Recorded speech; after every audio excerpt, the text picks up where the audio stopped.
Welcome to Mani's kitchen. நாம் இன்னைக்கு பார்க்க போகிறது ஒரு ஹேர் பேக் தாங்க பார்க்க போகிறோம்.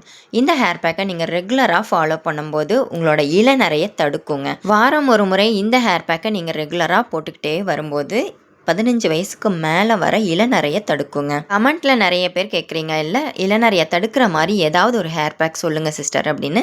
பெஸ்ட்டு ஹேர் பேக்காக இருக்கும் இந்த ஹேர் பேக். நீங்கள் ரெகுலராக ஃபாலோ பண்ணணும், அதுதான் உங்ககிட்ட இருக்கிறது. ஸோ இப்போ இந்த ஹேர் பேக் என்ன ஹேர் பேக் எப்படி ப்ரிப்பேர் பண்ணலாம்னு பார்க்கலாம். இந்த ஹேர் பேக்குக்காக நான் கரிசலாங்கண்ணி இலைகள் எடுத்திருக்கிறேன். மஞ்சள் கரிசலாங்கண்ணி, வெள்ளை கரிசலாங்கண்ணி ரெண்டுமே எடுத்திருக்கிறேன். உங்ககிட்ட ஃப்ரெஷ் இலைகள் இல்லை அப்படின்னா நீங்கள் பவுடராக கூட எடுத்துக்கலாம்.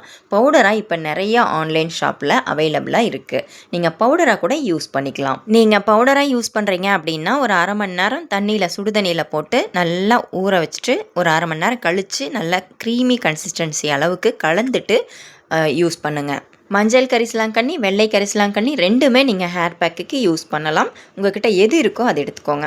வெள்ளை கரிசலாங்கண்ணி பவுடர் தான் நிறைய மார்க்கெட்டில் கிடைக்கும். ஸோ நீங்கள் அது மட்டுமே எடுத்துக்கிட்டால் கூட போதும். நாம் ஃப்ரெஷ்ஷாக பறித்த இலைகளை கொண்டு வந்து நல்லா ஆஞ்சி சுத்தம் பண்ணி கழுவி எடுத்துக்கிட்டாச்சுங்க. நல்லா கழுவிக்கணும். 2-3 டைம் கழுவிக்கோங்க. பூச்சி மண்ணெல்லாம் இல்லாமல் கழுவிக்கோங்க. நிறைய பேருக்கு மஞ்சள் கரிசலாங்கண்ணி இலைகளுக்கும் வெள்ளை கரிசலாங்கண்ணி இலைகளுக்கும் வித்தியாசம் தெரியாது. ஏன் ஃபர்ஸ்ட்டில் நானே கன்ஃபியூஸ் ஆகிட்டேன். ஸோ இதுதான் வெள்ளை கரிசலாங்கண்ணி, நீளமாக இருக்குது பாருங்கள். அந்த இலைகள் வந்து வெள்ளை கரிசலாங்கண்ணி, அந்த ரவுண்ட் ஷேப்பில் இருக்குது பாருங்கள், அதுதான் மஞ்சள் கரிசலாங்கண்ணி. மஞ்சள் கரிசலாங்கண்ணி இலைகளும் சரி தண்டும் சரி வெளிர் நிறத்தில் இருக்கும். வெள்ளை கரிசலாங்கண்ணி இலைகளும் சரி தண்டும் சரி கரும் பச்சையாக இருக்கும், கருகருன்னு இருக்கும். அதுலேயே நீங்கள் கண்டுபிடிச்சிடலாம். இலைகள் நீட்டாக இருக்கும். இந்த ரவுண்ட் ஷேப்பில் இருக்கிறது மஞ்சள் கரிசலாங்கண்ணி. இவ்வளோதான், ரொம்ப சிம்பிளாக நீங்கள் அடையாளம் கண்டுபிடிச்சிடலாம். ஆனால் மஞ்சள் கரிசலாங்கண்ணி செடியில் வந்து பூவே வர்றதில்லைங்க. 1-2 வந்தாவே அது அதிசயம். இப்போ நாம் சுத்தம் பண்ணி வச்ச இலைகளை ஒரு மிக்ஸி ஜாரில் சேர்த்துக்கலாம். நான் வந்து 50 கிராம் அளவுக்கு பச்சை இலைகள் எடுத்துருக்கிறேன். பொடியாக எடுத்துக்கிறீங்க அப்படின்னா உங்களோட முடி குவான்டிட்டிக்கு தகுந்த அளவுக்கு நீங்கள் எடுத்துக்கோங்க. 2 ஸ்பூனோ 3 ஸ்பூனோ எடுத்துக்கலாம். பொடியாக எடுத்துக்கிறீங்க அப்படின்னா இது கூடவே நாம் இன்னும் ஒரு அருமையான இன்க்ரீடியன்ட் சேர்த்த போகிறோம்.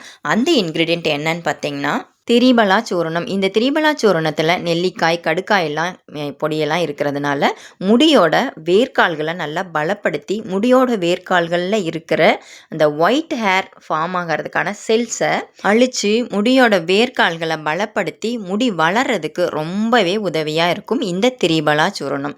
திரிபலா சூரணம் நான் 1 ஸ்பூன் எடுத்திருக்கிறேன். 50 கிராம் இலைகளுக்கு 1 ஸ்பூன் அளவுக்கு எடுத்திருக்கிறேன். கிட்டத்தட்ட ஒரு 20-25 கிராம் இருக்கும். நீங்கள் பொடியாக எடுத்துக்கிறீங்க அப்படின்னா 2 ஸ்பூன் பொடி எடுக்கிறீங்கன்னா 1 ஸ்பூன் திரிபலா சூரணம் எடுங்க. 2ல் 1 பங்கு எடுத்துக்கோங்க. இப்போ நம்ம அரைச்சி எடுத்துகிட்டு வந்தாச்சு. கொஞ்சமாக தண்ணி சேர்த்து அரைச்சிக்கோங்க. நல்லா நைஸாக அரைச்சிக்கோங்க. ஃபைனலாக நமக்கு இந்த கன்சிஸ்டன்சியில் தான் இருக்கும். பாருங்கள் எவ்வளோ சூப்பரான நமக்கு ஹேர் பேக் ரெடி ஆகிடுச்சு. ஸோ இந்த ஹேர் பேக்கை நீங்கள் வாரம் ஒரு முறை அப்ளை பண்ணிக்கிட்டே வரும்போது முடி நல்ல கருகருன்னு ஆகிறத நீங்கள் பார்க்க முடியும். திக்னஸும் நல்லா இருக்குங்க. 1 மாதத்துலேயே உங்களுக்கு வித்தியாசம் நல்லா தெரியும் நீங்கள் இதை ரெகுலராக ஃபாலோ பண்ணும்போது. ஸோ இப்போ இந்த ஹேர் பேக் வந்து நம்ம தலையில் அப்ளை பண்ண ஆரம்பிச்சிடலாம். ஹேர் பேக் அப்ளை பண்ணுறதுக்கு முன்னாடி முடி நல்லா வாஷ் பண்ணியிருக்கணுங்க. நல்லா தலையை கழுவி நல்லா ட்ரையாக வச்சுக்கோங்க. அப்போ தான் உங்களுக்கு இந்த ஹேர் பேக் நல்லா அப்ளை ஆகும். அதே மாதிரி போடுற ஹேர் பேக்குமே நல்லா ஒர்க் அவுட் ஆகும், நல்லா உரைக்கும். அதுக்காக தான் ட்ரையான ஹேரில் போடுங்க அப்படின்னு சொல்லுவோம். ஸோ இப்போ வந்து நம்ம முடியோட வேர்க்கால்கள்லேருந்து அப்ளை பண்ணலாம். முடியோட வேர்க்கால்கள் தான் மெயினாக நீங்கள் அப்ளை பண்ணணும். இந்த ஹேர் பேக்கோட ஈரம் வந்து நல்லா அந்த வேர்க்கால்களில் அப்ளை ஆகணும். அந்த அளவுக்கு நீங்கள் முடியோட வேர்க்கால்களில் படுற மாதிரி இந்த மாதிரி நேராக பிரித்து விட்டு முடியோட வேர்க்கால்களில் நல்லா அப்ளை பண்ணுங்கள். இது வந்து பாய்ஸ் கேர்ள்ஸ் எல்லாருமே யூஸ் பண்ணலாம் இந்த ஹேர் பேக். பாய்ஸ்க்கும் நீங்கள் போட்டிங்கன்னா நிறைய பேர் சொல்கிறீங்களே என்னோட பையனுக்கு இருக்குது சிஸ்டர் அப்படின்னு, இளநரையை நல்லா கண்ட்ரோல் பண்ணுங்க.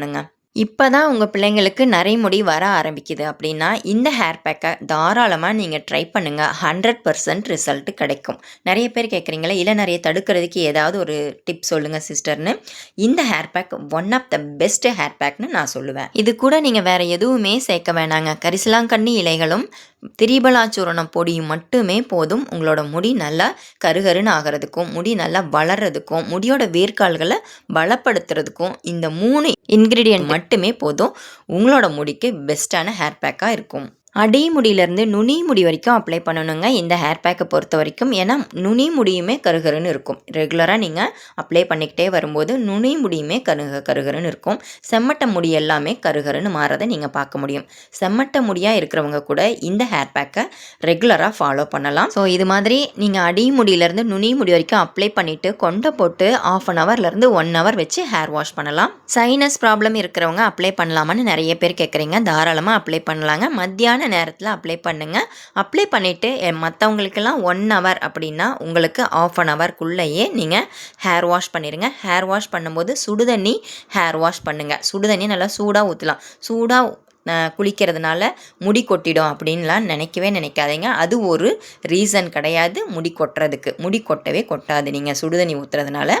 ஸோ நீங்கள் ஹேர் வாஷ் பண்ணும்போது தாராளமாக நீங்கள் சுடுதண்ணி ஊற்றி ஹேர் வாஷ் பண்ணலாம். ஷாம்பு போட்டு ஹேர் வாஷ் பண்ணலாமான்னு கேட்டிங்கன்னா கொஞ்சமாக தண்ணியில் கலந்துட்டு கொஞ்சமாக போட்டு ஹேர் வாஷ் பண்ணுங்கள். மைல்டாக ஹேர் வாஷ் பண்ணுங்கள்.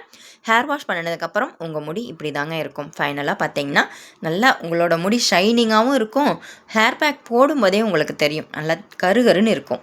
நம்மளோட சேனலை பொறுத்த வரைக்கும் வீட்டில் இருக்கிற பொருட்களை வச்சு நேச்சுரல் இன்க்ரீடியண்ட்டை வச்சு நாம் வீட்டிலையே ப்ரிப்பேர் பண்ண சொல்லுவோங்க.